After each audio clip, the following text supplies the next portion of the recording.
How is everyone today? So I remember last week, Pastor Gina announcing that I was going to be speaking, and I heard my mom say, "Wow, that guy has the same name as my son." And then I said, "No, Mom, that is your son." So most of you may or may not know me. I'm James Williams. My family and I have been coming to this church for a little over a year now. I was raised Methodist most of my life, but we're all having a blast here, so thank you for Pastor Gina and you guys for letting me come up today. I didn't realize this, but the church looks a lot bigger up here. There's a lot of people. So, have you ever asked someone to do something simple or extreme, and you know for a fact they weren't listening to you? Do you remember that sense of frustration you had? Most often, and I think it happened this morning as well, my mom would ask me to do something very simple, like take out the trash or go park the car somewhere. And because she knows that I have a very short attention span, it will go one ear and out the other. I will go to do a task, and then I'll come back 2 minutes later after receiving these instructions, and I'll say to my mom, "What did you want me to do again?" And I remember the rage and frustration in my mom's face, and I'm sure it's a frustration that we've all had more than once in our lives. There are times God wants us to lead, and times He wants us to follow, and today I'm really excited because He's asking me to lead. So I noticed that the theme for the next coming sermons is what now? And in order to understand what now, you have to analyze what happened in the past. You can't go to dot 3 unless you connect dots 1 and 2. So while I was analyzing the past the other day, I realized that my sophomore year of high school, I kind of came to terms with my depression and my anxiety. It's a very, very common human thing, but it's also a very, very weird mix. Depression is like getting up in the morning and there's no motivation. Like moving your arms is like moving a couch. Anxiety is that you would rather stay in bed because you're afraid of not meeting the perfect expectations you set for yourself. And although it is a common mix, but it is a weird mix, it's not the fear of death, it's the fear that not being alive is better than not being perfect. So when you come to terms with these things, just like any mental illness, physical disabilities, or any traumatic event in your life, before seeking professional help, you decide to self-medicate. So I remember in order to keep myself happy, quote unquote, I was adding a lot of variables in my life. And I remember my senior year of high school, I prayed and prayed and prayed to God for a car. And I realized something. God didn't get me a car. My parents got me a car. With this car, I was able to outcast the people who loved me and the people who cared about me.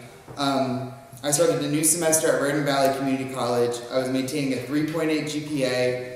I became a manager at my job, so I was getting paid $10 an hour. So I had all this money to go buy new clothes, constantly change my hairdo, go to outrageous parties and concerts.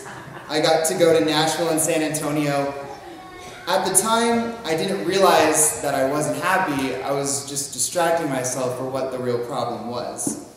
These variables in my life were part of my life that I thought I needed. So because I had these variables, I didn't really think I needed God. I remember leaving in the middle of service once saying, I don't want to do this anymore, because God's not keeping me happy. It's my car and my money that's keeping me happy. So during my times of unchristianity, I found that I learned a lot of my life lessons through pop culture. And a lot of people might think that's strange, but I think pop culture has a lot of good lessons that we can learn from. Is anyone familiar with a show called American Horror Story? I think that's probably one of my favorite shows. And when I think of American Horror Story, I don't think of something that you can learn a really hardcore life lesson from. But if we sit and analyze the show, it's pretty amazing what it has in store. Jessica Lange is one of the leading actresses in American Horror Story. And when I think of her, I think of Big Fish and Tootsie, not some idol that's going to show me something really exciting. I remember in the second season, she portrayed a character named Jude. And I really connected with Jude because I noticed Jude was really battling with depression and very, very extreme anxiety. She joined a band, she started dating tons of guys, in order to run away from her problems. She didn't find God, but she did become a nun and ran a mental asylum.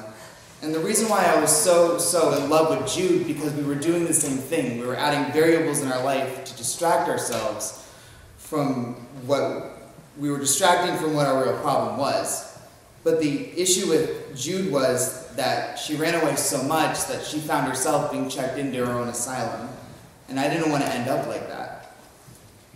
I remember Jude going through a very anxious breakdown, not finding peace, and telling the story about her depression, how she had no one at home. So one of the first variables in her life was she got a squirrel. The squirrel became her friend because she didn't have parents at home to take care of her. So she took care of the squirrel. And I'm sure everyone once in their life has had a tiny pet. And what happens when we don't feed that tiny pet? Yeah, thank you. Jude began to cry and cry because she lost her first and only friend. And she prayed to God for the squirrel to come back to life. Her mom came home and saw the squirrel dead on the table. Math is really good, I'm sorry. She saw the dead squirrel on the table and threw the squirrel away.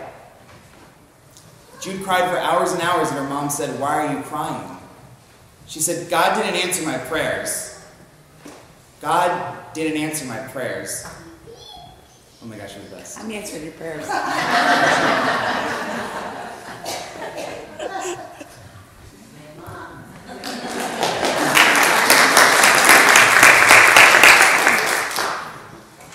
Okay, so I think that a lot of Christians in their life have said God hasn't answered our prayers. And if you haven't, I really commemorate you, because it's something I struggle with still to this day.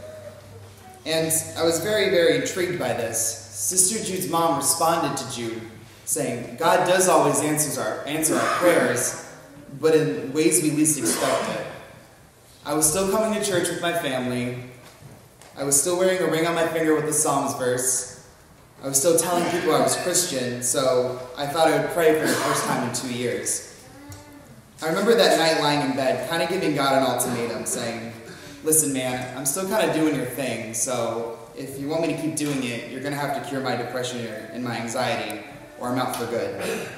I woke up the next day, got ready for work, went to work. I was very excited to go to my grandmother's that day, and I actually got out of work 30 minutes early, so it was a good day so far.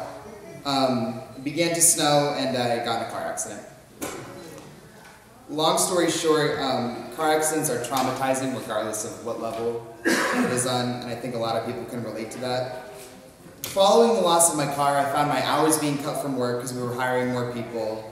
The new semester started, and it was incredibly hard, and I didn't have a car to get me to these classes.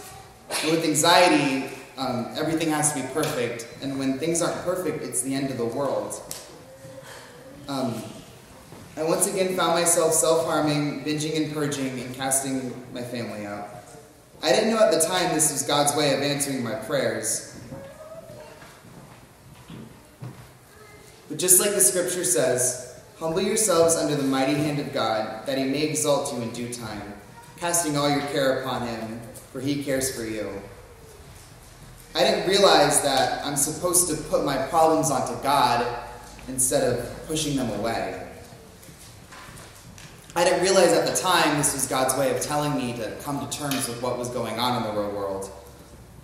I remember a couple weeks later, it was Sunday night at midnight, and I began to have a very, very bad anxiety attack. 4 hours in, I realized that I had to be up in about 2 hours, and I realized that I didn't do my bio assignment that was due at 1 o'clock the next day via email. And of course, when you're a student who has anxiety and wants to maintain perfect grades, it's the end of the world getting a 0. So I started reasoning with myself. It was due online at 1 and class was at 3. I could go do it now, but I can't go downstairs and wake my family up. And as anyone ever had an anxiety attack, you're not in the state of mind to do a biology project. I could wake up the next morning bright and early before my 9 o'clock class, but I realized I needed at least a decent amount of sleep before I could move on with my day. So I prayed for the second time, and I said, God, please help me get through this anxiety attack tonight. I just want to go to bed and I just want to come to terms. I woke up the next day, went through the whole day worried about this 0.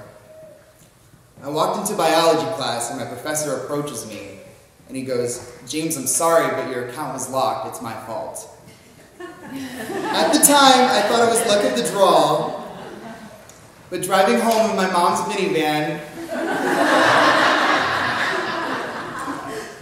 I put my iPod on shuffle and a song from American Horror Story came on again. It was Jessica Lange's cover of Gods and Monsters by Lana Del Rey. I pulled over on the side of the road and I began to cry, because I realized that my prayers were being answered. And they weren't just being answered in ways I didn't expect it. The answers themselves were a miracle. As Christians, I don't think that there's a way we judge miracles. Yes, Jesus has raised people from the dead and he's walked from water, he made the blind see. But there's no spectrum of how miracles work.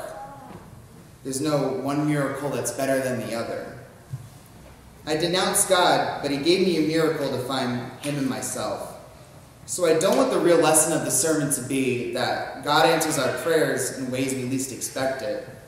But God always answers our prayers, and we can find peace if we're willing to look for that miracle he has.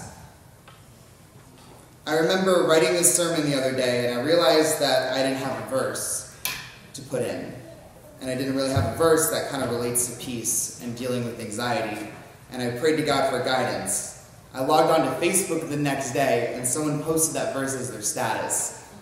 It's pretty funny if we open our eyes, we really see how God is answering each and every one of our prayers. God's miracles are acceptance. God's miracles are guidance. God's miracles is exposure or lost. And God's miracles is finding out that you're going to preach Sunday morning. So I advise you next time you pray, take a step back and look for the miracle that God has in store. Because not only will you find a prayer being answered, but when you witness a miracle, it really is the best feeling in the entire world. Thank you.